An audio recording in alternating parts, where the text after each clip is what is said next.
No es lo mismo ser oposición que ser gobierno. Y aquí el ser gobierno, aunque todavía no asuma, el ser gobierno tiene estas consecuencias que plantea muy bien Leo. Aquí lo que hemos visto es una torpeza en la operación política. Te voy a dar dos simples ejemplos en términos de torpeza.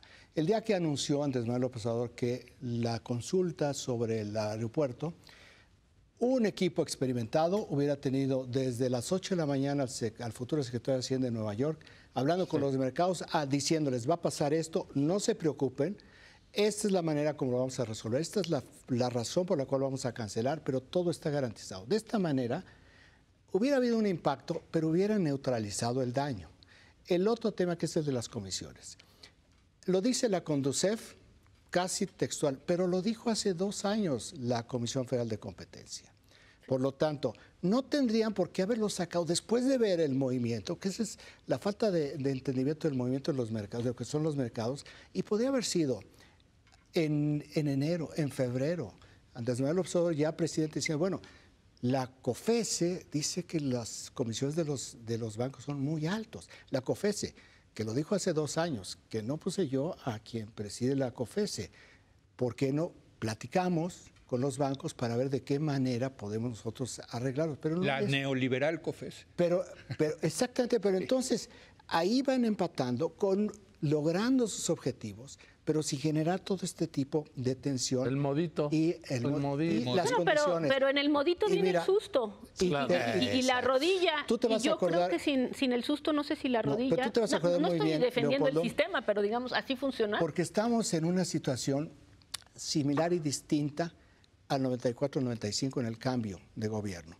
En el 94 y 95, por eso es tan importante, las condiciones económicas como recibió el gobierno de Ernesto Zedillo el poder, las que recibe ahora Andrés Manuel López Obrador, no tienen nada que ver. Esta es una economía perfectamente sólida, la cuenta corriente está bien, la deuda es manejable, el déficit fiscal está perfecto. Las reservas de 10,000 millones a 173,000. Va a recibir una caja como nunca antes ningún otro gobierno lo había recibido. ¿Qué cosa sí tiene en contra? Que el 75% de los bonos que no existían en el 94-95 están en manos de extranjeros, por eso lo que dice Leo, de cómo se fueron e inmediatamente subió casi proporcionalmente en Brasil. La otra, que es muy importante y que tiene que ver con esta parte del aprendizaje rápido, es de que aquel gobierno conocían a Zedillo en el mundo, conocían sobre todo a Miguel Mancera, el gobernador del Banco de México. A Guillermo Ortiz. Conocían a Guillermo Ortiz, conocían a Agustín Carstens. Aquí no conocen a Andrés Manuel López Obrador, no conocen a Carlos Ursúa, no conocen a Gerardo Esquivel. Allá estaba el clima de inversión, era hacia México por el Tratado de Libre Comercio. Tenían a Larry Rubin, el secretario del Tesoro, y a Larry Summers, el subsecretario, totalmente enfocados, y Bill Clinton totalmente comprometido. Aquí no. Aquí no hay un clima de inversión en Estados Unidos y tenemos a Donald Trump, que es totalmente diferente a Clinton. Estos son factores que yo creo que en este tipo de acciones y decisiones no pueden estar descuidando y no pueden estar metiéndose en problemas solos. Bueno, vayamos al siguiente tema, René. Yo nada más quisiera 30 segundos. Sí, claro. Igual de largos. Sí. Los de Raimundo. Nada más, sí, porque, me llama la atención. No hay cambio sin resistencia. Claro. Y 2, yo no creo que todo se resuma al modo. Es decir, acá parte de lo que se ha visto son omisiones por parte de la autoridad. Eso creo que nos va a permitir transitar al otro tema. Porque después de todo, yo no estoy seguro si llamando a los banqueros y diciendo, oye, me encantaría muchísimo que bajaras, por favor, las comisiones, porque mira, son muy elevadas. No estoy seguro que ellos digan, oye, pero encantado. No creo que dijeran eso. Entonces, en efecto, esto acarrea costos, pero cambiar un régimen o ampliar o separar, como él dice, el poder político del poder económico tiene costos. Ahora, el punto es qué tan capaces. ¿Hasta dónde estiras la liga? Exacto. El cálculo sobre el costo. Punto. Pero veo que es un ejercicio también de recuperar espacios que habían sido ocupados por otro poder. no necesariamente sometiendo a consultas, comisiones, ese es el que tanto es tantito. De acuerdo. Y el problema, para transitar al siguiente tema que proponías, es un problema de autoridad, que fue lo que vimos apenas el día de antier en San Juanico, donde de pronto el abuso de una policía que entra a un espacio que no le corresponde, como es la metropolitana, desata un malestar social acumulado que tiene por momentos expresiones de motín. Y la entidad responsable de ese territorio, la policía del Estado de México, también dice: yo a esto ya no le entro, y solo pasan 20 horas para que la Policía Federal se vea obligada a entrar.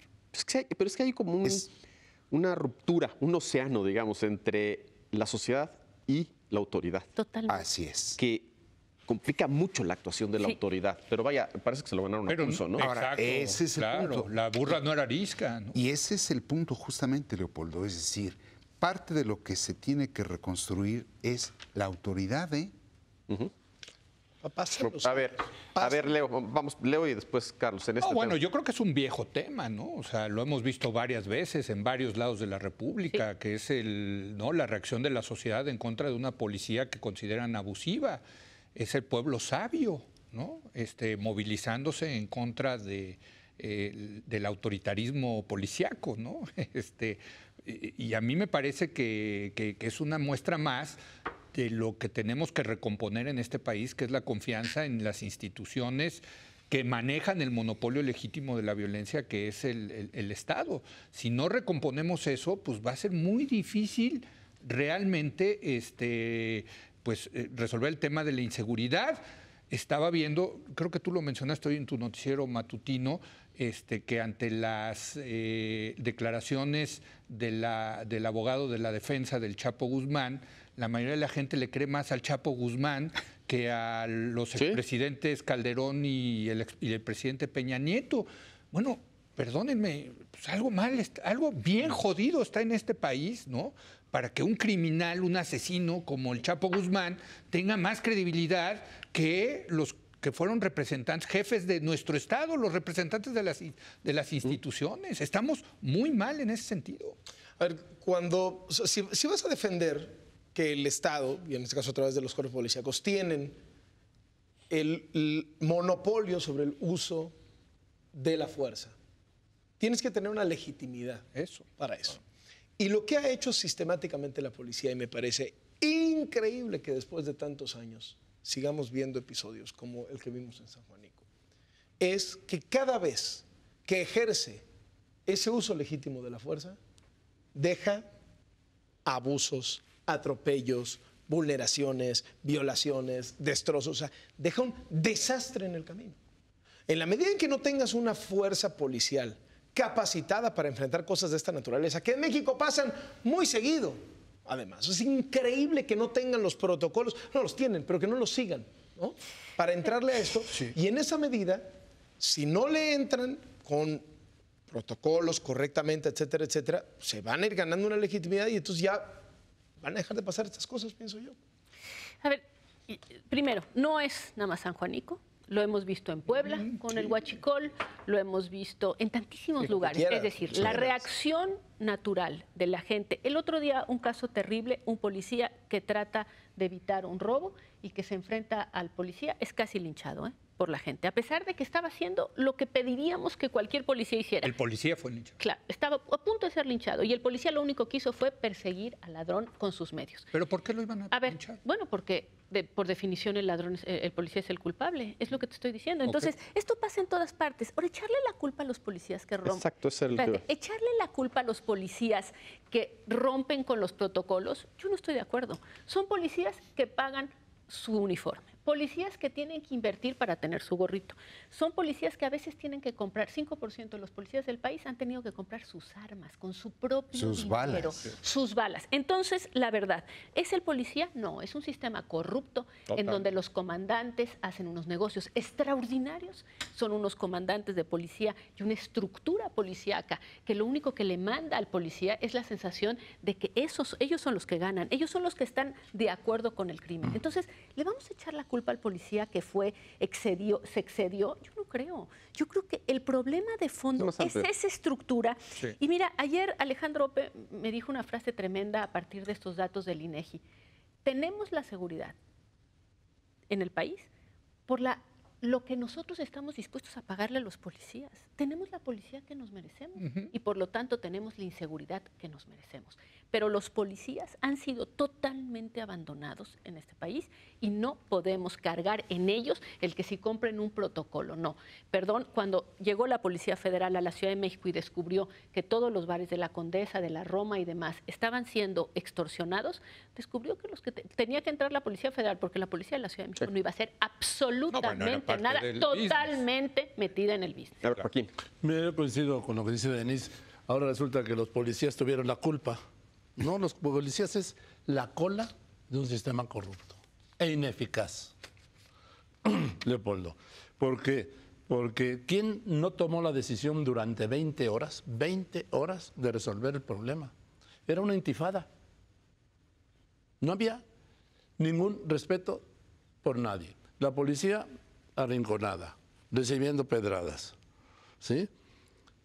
Luego un territorio de nadie en donde quemaron patrullas, saquearon una bodega. El único acto ético fue de los vecinos regresando el robo de los vándalos. Porque dijeron que no eran vecinos de ahí, sí, que eso fue un síntoma. El acto ético fue entregar los carritos. Pero no se puede decir, fueron los policías y ya. No. Aquí estamos padeciendo una crisis de seguridad y de ausencia de Estado de Derecho y de falta de respeto, Leopoldo, que en donde, recuerdo caso, el linchamiento de los federales allá en Tláhuac, Leopoldo. Con Marcelo Ebrard, que le costó a Marcelo Ebrard su chamba. Que lo que quiero decir es que entonces Andrés Manuel López no nos metamos con los usos y costumbres. Sí. Y esos usos y costumbres, Leopoldo, se han extendido en linchamientos, han quemado policías, han matado policías. Y entonces aquí hay uno de los graves problemas estructurales de este país y que hereda el próximo gobierno, es la falta absoluta de respeto al Estado de Derecho. Por falta Tal vez es la falta de autoridad. Por falta de legitimidad A ver, de la finalmente. autoridad. Bueno, yo creo que aquí no hay muchos que no hayan vivido las experiencias de las policías en Francia, en Alemania, en Estados Unidos, en Costa Rica, es decir, con democracias, En España. para que vean de qué se trata el tema cuando se habla precisamente de esta parte de los abusos. No es que sea un abuso, es un asunto de rigor de lo que es la ley y cómo se aplica la ley. Aquí yo estoy mucho en lo que tú dices, creo que aquí a los policías, ¿qué es lo que se les pide a los policías?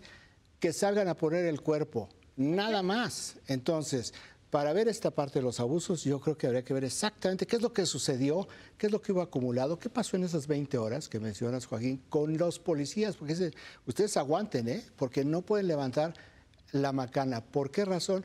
Por lo que tú decías, Leo, lo que dijo Carlos esta mañana. Hoy tenemos los medios de comunicación, ¿a quién? No la gente.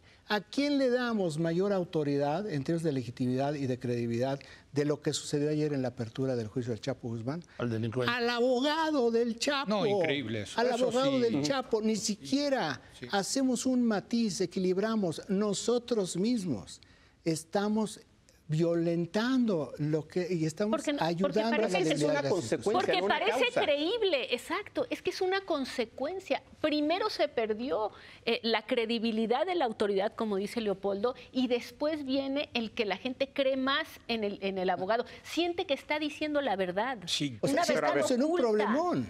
Tremendo. En un problemón Tremendo, de sí. sociedad. Sí. Porque es un círculo vicioso, ¿no? Sí. Sí. Pues sí. Sí. Difícil de romper. Y lo que dice Raimundo tiene toda la razón, Leopoldo. Los delincuentes llegan a tener fe pública. Si un delincuente o un testigo protegido menciona a cualquiera que estuvo reunido con él, Estás muerto, el que sea, ¿eh? ¿Pero por qué se perdió esa credibilidad? Bueno, ese será motivo del próximo programa, porque ahorita ya se me acabó el tiempo. Felipe Calderón modificó la ley para que si un delincuente dijera cualquier cosa sobre ti, te arraigaban.